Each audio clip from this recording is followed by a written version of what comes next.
Shalom, shalom, shalom. Bienvenue à l'Évangile de Dieu avec Clarisse. Voilà, je m'appelle Clarisse et nous sommes en train de continuer notre étude biblique du chapitre 5. Nous avons commencé la semaine passée et le chapitre 5 étant un très long chapitre, je crois qu'on va diviser cela en deux. Bon, et voilà, nous avons fait du verset 1 au verset 13, n'est-ce pas, ou 12. En tout cas, nous allons continuer maintenant notre deuxième partie de Matthieu 5. Ok? Alors, nous sommes arrêtés la semaine passée. Bon, pour faire juste, je vais revenir sur les 8 béatitudes. Déjà, même avant de parler des béatitudes, oui, la semaine passée, quand j'ai regardé encore ma vidéo, désolé, j'ai vu que je n'avais pas expliqué c'était quoi les béatitudes, bien que j'ai intitulé cette vidéo-là les béatitudes. Béatitude, le mot bénir en latin veut dire beatus. Je ne sais pas si je prononce bien beatus. Et d'où vient le mot béatitude? Parce que Jésus dit bénis sont ceux qui bénis, ou alors heureux sont, c'est les mêmes choses. C'est comme ça qu'on a appelé cela, ce chapitre, le sermon sur la montagne, et aussi, ou alors les béatitudes, parce qu'il cite 8 béatitudes. Et j'ai résumé les 8 béatitudes ici ainsi. Le premier point, c'était reconnaître ma condition pécheresse. Vous vous souvenez, je disais, déjà, avant même de vouloir entendre parler de Jésus, il faut déjà reconnaître que tu es pauvre spirituellement. Donc, il y avait ça, endurer maintenant une tristesse divine à cause du péché. Donc, maintenant, tu te lamentes, tu es dans le processus. Et maintenant, je vois que je suis maintenant en Christ, que j'ai besoin du Christ vraiment. Et alors, il y a une fin d'une position juste avec Dieu qui s'installe en toi. Tu veux être juste avec Dieu. Et puis faire preuve de miséricorde envers les autres, c'était l'un des points. Désirer surtout la pureté du cœur aussi. Aider les autres à faire la paix avec Dieu. C'est là où on a parlé du ministère de la réconciliation. J'expliquais encore que la réconciliation, c'est pas juste venir faire la paix, réconcilier deux personnes. En fait, dans ce sens-ci, c'est réconcilier les hommes avec Dieu. Et j'ai expliqué, va voir la vidéo première partie. Et le dernier point, c'était partager les souffrances de Jésus, parce que tu seras maintenant persécuté, parce que tu vas partager la parole. Ok? Donc, c'était ça un peu le bref résumé de ce qu'on a vu la semaine passée. Et là, maintenant, j'ai expliqué c'était quoi Beatus, béatitude, qui veut dire bénédiction, en fait. Donc, et c'est ça qu'il a donné ici, là. Donc, nous sommes maintenant au verset 13. Jésus continue maintenant à nous parler de la vie chrétienne en disant que nous sommes le sel de la terre, la lumière du monde. Ouh, lolo, c'est... je suis excitée quand je parle la parole de Dieu. Le sel de la terre, ok. Nous savons que le sel a beaucoup de propriétés. Déjà, avant, on utilisait le sel pour, pour conserver des produits biologiques, les aliments biologiques, pour éviter que ça ne se gâte, n'est-ce pas? Pour éviter, c'était fait pour retarder, on utilisait le sel pour retarder la croissance des bactéries, par exemple sur la viande. Si tu veux garder ta viande, il n'y avait pas tous les fancy choses qu'on a aujourd'hui. Pour, on a tout. Aujourd'hui, il n'y avait pas toutes ces choses. Donc, le sel, c'était vraiment quelque chose qui avait une très grande propriété de... Même aujourd'hui, de nos jours, quand tu as mal à la gorge, on va te dire de mettre le sel dans l'eau chaude et puis dans ta gorge, fais comme ça. Puis, tu vois, le sel, c'est vraiment... C'était more powerful le temps là parce qu'on payait même les salaires avec le sel, apparemment. Donc le sel, déjà ici, c'était plus utilisé pour ralentir la décadence, la croissance des bactéries, pour que par exemple ta viande ne se gâche, ça empêchait la décomposition des choses biologiques. Donc Jésus dit que nous sommes maintenant le sel de la terre. Oui, sel du monde ou bien la lumière du monde, sel de la terre. Ok, oui, nous sommes le sel de la terre. Pourquoi? Parce que le monde autour de nous, si tu vas regarder autour de nous, le monde est en train de décaler, le péché est en train d'enfoncer le monde dans dans les ténèbres pas possible. Tout le monde dit, le monde est devenu vraiment pourri. Autour de nous, tout est méchant, tout est mauvais. Donc, nous sommes ici sur la terre pour ralentir la décomposition de tout ce qui se passe aussi autour de nous. Nous, en tant que chrétiens, n'est-ce pas? La décadence qui vient naturellement du péché. Donc, c'est le fait que le péché apporte la décadence. C'est le fait que le péché apporte la décadence de la société. Et puis nous le voyons tous, n'est-ce pas? Et maintenant Jésus dit que avec le don d'être le sel, d'être le sel de la terre, il y a aussi un avertissement à ça. C'est que si le sel là maintenant perd sa saveur, qu'est-ce que tu fais en dehors de le jeter, le refouler des pieds? Qu'est-ce que cela veut dire? C'est quoi le message ici? Ne laisse pas donc que ton goût salé disparaisse, c'est ce qu'il veut dire. Donc, ne permets pas cette capacité que Dieu t'a donnée de mettre un thème ou de ralentir, c'est quoi avec mon truc, ou de ralentir la décadence de la société, se gaspiller. Comment ça? Par les compromis du monde. Donc, en faisant les compromis, en commençant à vivre aussi comme ceux du monde. Donc, si tu arrêtes d'être différent du monde, ton sel perd sa saveur. Okay? C'est la même chose pour la lumière. Il a dit, nous sommes la lumière du monde. Une lampe située sur une montagne ne peut être cachée. Donc, on ne peut pas allumer la lampe, on cache, on va mettre sur le chandelier pour éclaircir toute la pièce. Donc, en même temps que, de même en tant que chrétien, je peux aussi éteindre cette lumière que Dieu m'a donnée, que le Saint-Esprit a mis en moi, en compromettant ma foi, n'est-ce pas? Vivre comme le monde. C'est un peu les mêmes idées, lumière, celle-là. Refuser de partager l'espoir que j'ai avec les autres. Donc Jésus ne nous annonce pas seulement que nous sommes le sel de la terre et la lumière du monde, mais il nous dit aussi que nous avons une responsabilité de maintenir l'efficacité, le pouvoir et l'habilité que ces dons ont pour faire une différence dans la société. Donc c'est notre responsabilité de make sure que on marche différemment des autres, tu vois. Et ça va amener les autres à nous regarder et glorifier Dieu. Ok? Verset 17. À partir du verset 17, il faut que j'ouvre la Bible parce que c'est tellement long. J'essaye de faire le chapitre 5C en deux parties. Je vais voir si on va terminer. Ok, 17. Ne croyez pas que je suis venu pour abolir la loi. Ok, des prophètes. À partir d'ici, Jésus nous parle de sa relation avec la loi de Moïse, n'est-ce pas? Il dit, je ne viens pas abolir, mais accomplir la loi. Jésus a accompli tous les sacrifices que tu vois dans l'Ancien Testament. Donc les sacrifices que tu vois dans l'Ancien Testament, on partait tuer les chèvres, les bœufs, les cécilles, les poulets pour faire des sacrifices avec. On tuait beaucoup les animaux pour faire des sacrifices. Qu'est-ce que Jésus a fait? Jésus est le dernier sacrifice. Donc les sacrifices que...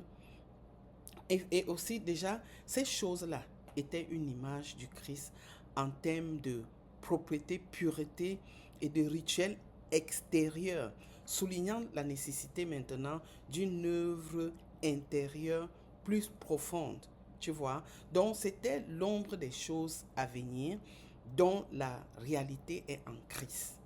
Donc tout ce qu'on faisait là, c'était juste l'ombre de que Jésus devait venir mettre fin à cela, fait être l'original, tu vois. Donc c'est pourquoi Jésus sur la croix, quand il a fini d'accomplir tout, il a dit c'est fini. Donc dans les trucs qu'on parle, on tue les chèvres, les ceci, on verse sur les crânes, tout ça là. Tu vois donc d'où ça tire sa racine. Ça tire sa racine de l'Ancien Testament. Mais Jésus, maintenant, les gens ont continué avec ça. Ce qu'après ils disent que c'est traditionnel. La tradition, c'est quoi? C'est juste quelque chose que quelqu'un a commencé et il a passé on, les autres ont continué à faire sans même chercher à savoir pourquoi la personne avait d'abord commencé. Entre-temps, le Seigneur Jésus est venu même, comme il dit, accomplir cela. Les gens continuent à tuer, à aller verser les choses sur les crânes. Tu vois? Alors que Jésus a dit non, moi j'ai été maintenant sacrifié. C'était le sacrifice parfait que Dieu a offert. Donc, il y avait les animaux jusqu'à ce que Dieu a dit, ok, l'homme Jésus finit. Donc, cessez de faire des sacrifices avec des animaux et tout sur l'écran, sur des choses. Et puis, on dit que c'est, voilà, bon, pour ceux qui croient à la Bible, c'est ça. L'agneau de Dieu l'a fait pour nous. C'est pourquoi il dit à la croix, c'est fini, c'est ce que j'ai dit. Donc, les 10 commandements même, c'est passé en fait. Mais par la foi en Jésus-Christ, nous savons par exemple que Dieu n'est pas bien. C'est vrai que dans le 10 commandements, quand on dit c'est passé, ça ne veut pas dire que, comme il a dit, il n'est pas venu abolir, mais accomplir la loi. Dans le 10 commandements, par exemple, on a dit, tu ne tueras point. Right? Maintenant, Jésus vient. Il dit que tout ça s'est passé. Ça ne veut pas dire que maintenant tu peux aller tuer. Non. Rappelle-toi que la semaine passée ou bien la semaine d'avant, j'expliquais encore que, oui, je pense que la semaine passée, dans les béatitudes, si Jésus dit que tout ce que je veux que tu fasses, il faut que tu le fasses parce que tu as une relation d'amour qui existe entre toi et moi. Et non que tu le fasses parce que la loi te demande, parce que moi, Jésus te demande de faire. Non, parce que tu m'aimes, tu as une relation avec moi, tu connais mes valeurs, tu m'aimes, tu veux respecter ce que je t'ai dit de faire. Ok? Tes enfants respectent, t'écoutent. Pourquoi? Parce qu'ils savent qu'il y a une relation entre vous. Ils t'aiment et puis tu les aimes aussi. Et puis, ainsi, quand papa, maman dit fais ceci, fais. Parfois même, il ne veut pas balayer le sol, mais il le fait parce qu'il t'aime, il te respecte. C'est un peu ce que Jésus veut nous faire comprendre ici. Donc, la loi a dit tu ne tueras point. Jésus dit, ok, j'ai aboli la loi, je l'ai accompli, mais tu sais que je n'ai pas créé mon enfant pour que toi tu viennes le tuer. C'est pas bien. Jésus n'aimerait pas que tu tues. C'est un peu ça. C'est pourquoi Paul a dit dans Romains 3,31, anéantissons-nous donc la loi par la foi. Loin de là, c'est ce qu'il a dit. Au contraire, nous confirmons la loi. Comment est-ce qu'on confirme la loi? En mettant notre foi en Jésus et l'œuvre qu'il a accomplie sur la croix. Ok? C'est ça. Verset, ça c'est verset 17. 18, verset 18. Oh, c'est là, le verset 18, oui, c'est là où il dit même pas un iota sa parole ne va se perdre. Ok, je paraphrase. En d'autres termes, lisez le verset 18, je n'ai pas ouvert. Mais je sais, il dit que... Ok, let's on ouvre. Il y a une chanson qui dit toutes les choses passeront, ces paroles ne passeront pas, je pense. C'est de ça ici. J'ai pensé à cette chanson quand je vous dis en vérité, tant que le ciel et la terre ne passeront pas, il ne disparaîtra pas de la loi un seul iota ou un seul trait de lettre jusqu'à ce que tout soit arrivé. Donc, ça veut dire que même une virgule, même un A dans les paroles de Jésus, les paroles de Dieu, peuvent nous donner une révélation, peut donner une révélation à l'humanité. Donc, les paroles de Dieu, comme ils disent, c'est alive, c'est vivant, plus tranchant qu'un couteau à deux côtés. Ok? Double-edged sword, c'est comme ça qu'ils disent en anglais. So, donc la parole de Dieu ne néglige même pas une virgule là-dedans.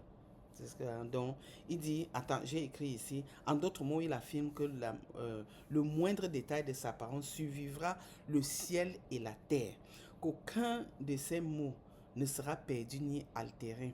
Donc, que chaque mot est destiné à nous parler comme une révélation à l'humanité. C'est ce qu'il veut dire. Donc, ne simplifie pas les mots de Dieu. Verset 19, verset 19, c'est assez clair. Ouais, mon téléphone ne fait que se fermer. J'essaie de lire, ouvrir ma Bible. C'est donc qui supprima l'un de ces petits commandements. Ok, c'est assez clair. Verset 20, car je vous dis, si votre justice ne surpasse pas les scribes, les pharisiens, vous n'entrerez point dans le royaume des cieux. Oui, Jésus est juste en train de nous montrer que personne ne peut tenir avec la loi. Personne n'est capable de tenir la loi. Tu peux lire Romains 3, 20 à 22.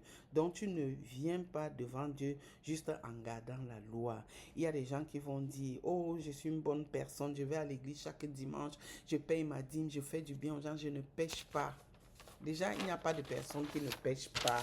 Il n'y a que Jésus qui était le parfait non-pécheur sur la terre. Sinon, la Bible nous dit que tous, nous avons péché et nous sommes privés de la gloire de Dieu. Nous avons tous péché. Donc, tu ne viens pas en mettant ta foi sur ce que toi tu accomplis, mais plutôt en mettant ta foi sur l'œuvre achevée de Jésus. Donc, la justice dans l'Ancien Testament était basée sur la loi, le maintien de la loi. Oui, c'est là que tu venais, tu faisais ceci, tu fais tous ces rituels-là. Là, tu maintenais la loi. Mais maintenant, la justice, c'est là. Notre justice de Jésus, là, ça nous est imputé par Jésus. Ça nous a été imputé par Jésus. Tu dois comprendre que quand le Père te regarde, quand Dieu te regarde, il voit la justice de son Fils sur toi. Ok?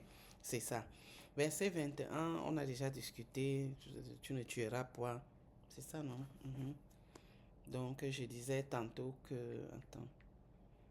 Oui, Seigneur. 21. Vous avez entendu qu'il a dit aux anciens, tu ne tueras point. Bon, on a parlé de ça. Tuer, j'ai parlé de ça, n'est-ce pas? Oui, tout à l'heure quand je disais, quand je parlais de la loi, ok? Mais au verset 22, mais moi je vous dis que quiconque, j'ai mis ça. Donc là maintenant, verset, oui, il dit, mais quiconque se met en colère contre son frère mérite d'être puni. Ok, ici, Jésus lève la barre ici. Ça montre que Dieu voit notre cœur encore, ok? C'est-à-dire que tu détestes quelqu'un au point où tu souhaites sa mort. Et même si tu ne le tues pas physiquement, Dieu te dit que tu as déjà commis le péché. Tu es déjà, pour Dieu, pour Jésus, tu es déjà un meurtrier. Juste l'intention, c'est ça. Et maintenant, il dit ici au... Oui, et puis il dit ici au 21, mais moi je vous dis que quiconque se met... Attends, verset 23, si donc tu présentes une offense, laisse, et puis tu parles, laisse ton offense et va d'abord te réconcilier avec ton frère, accorde-toi pour moi. Attends. Ok. Donc du 23 à 26, je ne vais pas tout lire. Jésus te dit d'éviter tout problème pour que cela n'arrive pas au niveau de la haine. Parce que beaucoup de problèmes, avant que ça n'arrive au niveau de la haine, c'est souvent, ça commence parfois, c'est parfois un problème banal. Un problème qu'on peut résoudre comme ça en communiquant. Mais on laisse, ça va prendre la racine dans notre cœur et maintenant ça devient la haine. Parce que c'est pourquoi il va dire quelque part ici, ne laisse pas que le soleil se couche. Je pense que ça vient même ici. Et puis, donc, quand je disais, et puis ça souille ton cœur et ça devient trop tard maintenant. Quand tu laisses le problème, quand tu ne résous pas le problème, tu te retrouves dans un péché mortel, c'est-à-dire tu commences à même maudire la personne dans ton cœur. Hein? C'est même pourquoi Paul l'a dit ici. Il a bien résumé ici dans Éphésiens 4, 26 à 27. Si vous vous mettez en colère, ne péchez point. Ne laissez pas que le soleil se couche sur votre colère. Beaucoup de fois, on le laisse, même moi-même, j'ai déjà fait. Plusieurs fois même. Mais ce n'est pas pourquoi il dit ça. Parce que là, tu donnes plus, verset 27, et ne donnez pas accès au diable.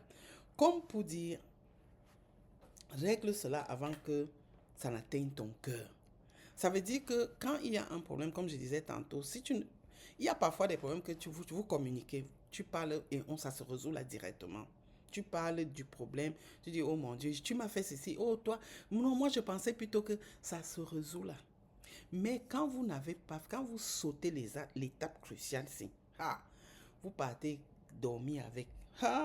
C'est là où maintenant, tu commences à tourner les films dans ta tête. Tu commences à dire, ok, elle a fait comme ça, elle m'a répondu comme ça, il m'a fait ceci, c'est parce que dans ça... Et tu commences à te mettre même dans la tête de quelqu'un d'autre pour penser ce que la personne était en train de penser. Oh, Jesus.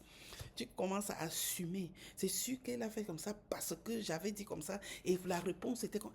Tu médites là-dessus. L'histoire ne devient plus simple chose qui s'est passée là comme ça. Ça devient autre chose jusqu'à ce que tu dors la nuit.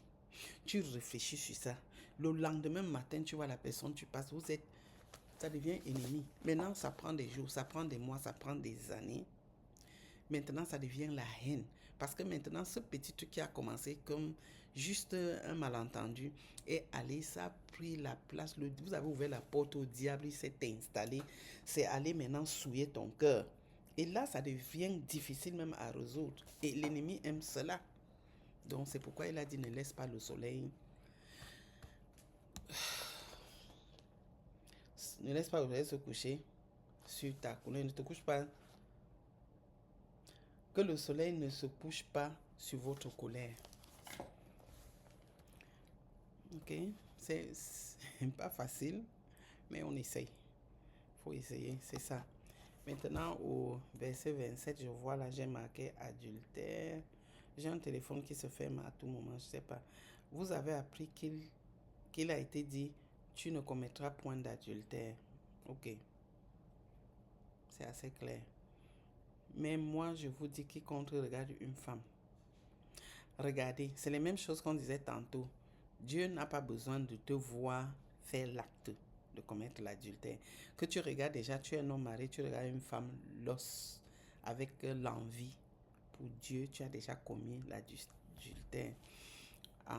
Jésus lève comme ça là-bas encore pour montrer que Dieu voit à l'intérieur de nous, il voit nos cœurs. Donc, l'intention déjà te condamne. Verset 29 à 40, Jésus te demande pas vraiment de couper ta main. Ici, je pense, c'est là où il dit que si ton œil a péché, il faut couper et jeter. Vous savez qu'il parle beaucoup métaphore. 29. Oui, si ton œil droit est pour toi une occasion de chute, arrache-le. J'ai entendu, il y a quelqu'un qui a carrément divorcé en utilisant ça. Comme ça, pas de prétexte que son œil droit a fait ça. C'est pourquoi elle a quitté le mariage. Yop, il y a des choses. Alors que Jésus parle, il ne dit pas d'aller vraiment couper ton œil là et jeter. Jésus ne te demande pas vraiment de couper ta main ou ton œil. C'est juste une façon de parler. Il utilise beaucoup les paraboles, les métaphores pour parler. Jésus est en train de te dire de faire tout ce qui est possible pour éviter le péché. C'est simple. Moi, je crois que le péché, n'importe comment, a un prix. Même si Dieu te pardonne, il y a un prix. Il y a des conséquences du péché. C'est ce que moi j'ai compris. Ma petite expérience de vie sur la terre, il y a des conséquences du péché. Okay? Verset 31 à 32, c'est Moïse. Ok, ça parle du divorce. Moïse a demandé... Bon, en fait, 31 à 32, il est dit que celui qui répudie sa femme donne une lettre de divorce, mais moi je vous dis que c'est lui qui répudie ta femme. Ok, sauf pour infidélité. C'est clair. Moïse avait donné... avait dit aux enfants d'Israël, vous pouvez donner une lettre de divorce. Et même ça, ils ont abusé de ça. Quand Jésus est arrivé, il a dit, tu sais quoi, sauf si ta femme te trompe, tu ne la divorces pas. Basta. Il y a des gens qui disent que, oh, et si il te tape, et si il te fait ça, ce n'est pas notre business. Va gérer ça avec le Saint-Esprit. Parce que je ne vais pas discuter quelque chose que la Bible même n'a pas dit. J'ai dit ma part la quantité que la Bible a dit. Il a parlé de divorce et d'infidélité. Le reste, je ne dis pas, je ne vais pas rester là, non, me tape à mourir et tout ça. Mais c'est ta propre décision à toi. C'est pourquoi Dieu nous a donné le Saint-Esprit. Tu communiques avec lui, il te dit qu'est-ce que tu dois faire. Ok? C'est pas quelque chose, la Bible n'est pas quelque chose que nous on va se mettre à négocier, parler avec quelqu'un. Tu peux parler avec quelqu'un pour mieux comprendre la Bible, mais ne pas maintenant ajouter des trucs. Quelqu'un vient te demander que, ok, il parle ici que si ta femme te trompe, et si ton mari te tape, et si ta femme te tape, est-ce qu'il a parlé de taper ici? Non. Mais c'est pourquoi il nous a donné le Saint-Esprit, non. Là, tu peux maintenant communiquer avec Dieu toi-même.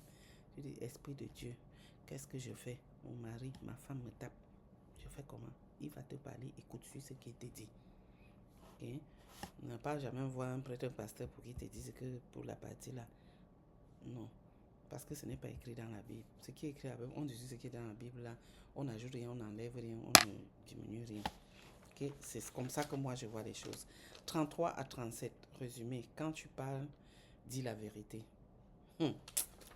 Yo, la vérité, le mensonge, c'est un esprit. La Bible dit que le diable est un menteur et le père des menteurs.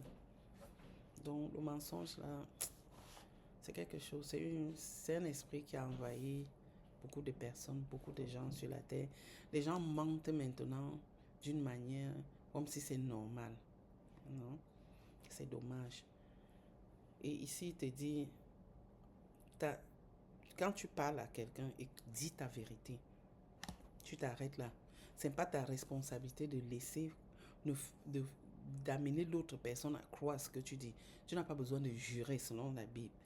Et quand j'avais lu ça, j'ai dit, my God, j'ai dit, pardonne-moi Seigneur, parce que j'ai dit, au nom de Dieu au Cameroun, c'est même notre chanson. Oh, je te jure la vérité, au nom de Dieu, non. Dieu est en train de nous dire que quand tu parles, dis ta vérité, arrête, ton oui est oui, ton non, non. La personne croit, ne croit pas, c'est le business de celui-là, de celle-là, et non, dis seulement ta vérité, tu quittes sur ça. Ok?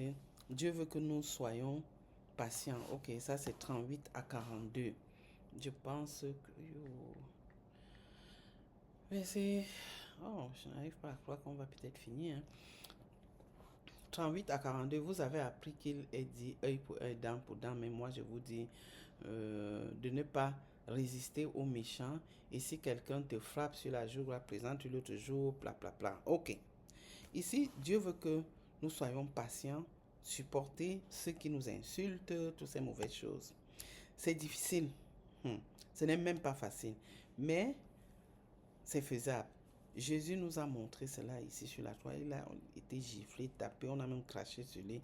Il n'a pas répliqué. Non. Mais ça ne veut pas dire qu'un bandit entre dans ta maison, tu t'assois, tu croises les pieds, tu dis ok, dévalise ma maison. Non, tu te défends. Donc, Romains 12, 21 dit ne te laisse pas vaincre par le mal, mais surmonte le mal par le bien. Quand on te fait du mal, fais-lui le bien. J'ai pratiqué cela, j'ai vu les résultats. C'était miraculeux. Quelqu'un qui t'a fait du mal, parce que la personne est consciente que t'a fait du mal, fais-lui le bien. Ça, c'est une loi spirituelle que le monde ne comprend pas. Quand tu fais ça, maman te regarde, est-ce que tu es folle? What's going on? Mais fais-le seulement. Donc, cette parole, c'est là. Quand la Bible, en anglais, ils disent que Bible is basic instruction before leaving earth. Donc, l'instruction de base avant de quitter la terre. Moi, je crois. La Bible est vraiment... Il y a tout dans la Bible. Toute réponse à toute question. C'est dans la Bible. Et si tu suis les lois spirituelles, tu fais ce que la Bible te dit. Tu appliques certaines lois, principes spirituels dans ta vie. Oh my God, tu vois des miracles. Comme ça, ne te laisse pas vaincre par le mal, mais surmonte le mal par le bien. Je l'ai fait, j'ai vu. Et j'ai conseillé à quelqu'un qui a aussi fait ça. Il a dit, oh my God. Yeah. Quelqu'un te fait du mal jusqu'à ce qu'il a tué. Le jour que tu as l'occasion, fais-lui le bien.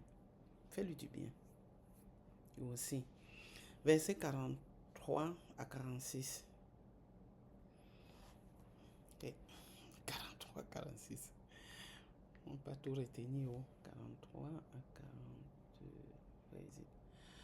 Vous avez pu qu'il a été dit, aime ton prochain et tu haïs ton ennemi. Mais moi je vous dis, aimez vos ennemis, bénissez ceux qui vous maudissent. Ok. Dieu sait que nous ne pouvons pas être parfaits, mais il demande de le représenter partout où nous allons. Les gens devraient nous regarder et voir le cœur de Dieu et glorifier Dieu. C'est notre responsabilité en tant que chrétien né de nouveau.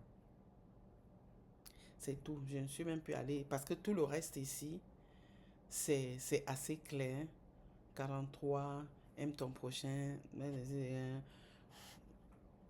bénis ceux qui te haïssent afin que vous soyez fils de votre Père. Si vous aimez ceux qui vous aiment, c'est assez clair. C'est pourquoi j'aime pas trop discuter. Sinon, alléluia. Je pensais qu'on allait faire ce chapitre en 3 parties. Mais j'espère que je n'ai pas été trop rapide en survolant. J'ai touché les points quand même qui étaient importants. Tout ce qu'il fallait toucher, j'ai touché. Les autres qui étaient clairs, j'ai laissé parce que, attends, ne commettez pas l'adultère. Qu'est-ce que je dois t'expliquer là? C'est assez clair, n'est-ce pas? Donc, Dieu merci, nous sommes arrivés à thème de notre chapitre 5. Ouh, alléluia, on va commencer le chapitre 6. Mais tout d'abord, comme j'ai dit toujours à la fin de chaque vidéo, je veux toujours donner l'occasion, la chance à quelqu'un d'accepter le Seigneur Jésus comme son Seigneur et son Sauveur. Selon la parole de Dieu, Romains 10, 9, qui dit que si tu confesses le Seigneur Jésus de ta bouche et tu crois de ton cœur, dans ton cœur, que Dieu l'a ressuscité des morts, tu seras sauvé. Alors, mon frère, ma soeur, ça c'est l'occasion en or pour toi. Si tu prends cette décision, ce serait le plus beau jour de ta vie, même si tu ne sais pas encore. C'est une bonne décision. Alors, je te donne cette chance. Est-ce que tu veux accepter le Seigneur Jésus dans ton cœur, dans ta vie?